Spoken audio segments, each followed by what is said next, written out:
আসসালামু আলাইকুম, তাহেরা জামান চ্যানেলে আপনাদের আরো একবার স্বাগত জানাই। কাছে এবং দূরে, দেশ এবং দেশের বাইরে যে যেখান থেকে আমার ভিডিওটি দেখছেন, আশা করছি আল্লাহর রহমতে সবাই ভালো আছেন। আমরাও আলহামদুলিল্লাহ ভালো আছি। আবারও আপনাদের মাঝে নতুন একটা ভিডিও নিয়ে হাজির হয়েছি। আশা করি শুরু থেকে শেষ পর্যন্ত ভিডিওটি কন্টিনিউ করবেন। আজকের ভিডিওটা দুপুরে রান্না দিয়ে শুরু করলাম। আজকে দুপুরে আমি রান্না করব মুরগির মাংস, কাঁচা কলার ভর্তা এবং সাথে আমডাল। তো প্রথমে আমি মুরগির মাংস রান্না করার জন্য এখানে আমি মশলা কষিয়ে নিচ্ছি।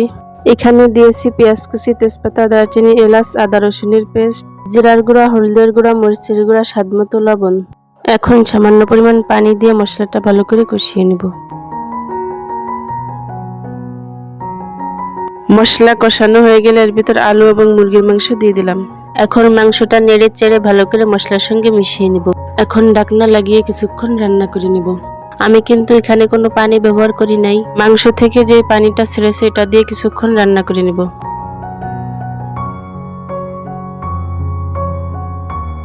মাংস থেকে যে পানিটা ছেড়েছিল সেটা শুকিয়ে গেলে এরপর মাংস সিদ্ধ করার জন্য সামান্য পরিমাণ পানি দিয়ে দিলাম।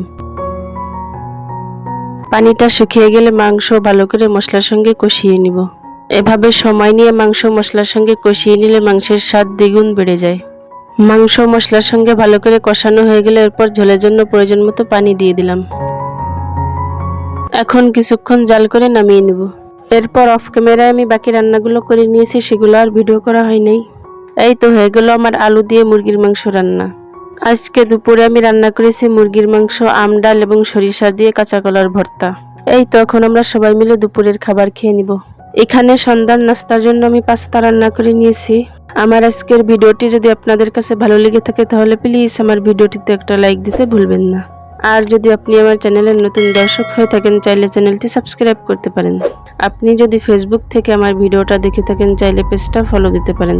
আর যদি কাজটা অলরেডি করে থেকে থাকেন আপনাকে অসংখ্য ধন্যবাদ। এই তো ছোট্ট একটা ভিডিও শেয়ার করলাম আপনাদের সঙ্গে। কেমন লাগলো আমার আজকের ভিডিওটি কমেন্ট করে জানাবেন।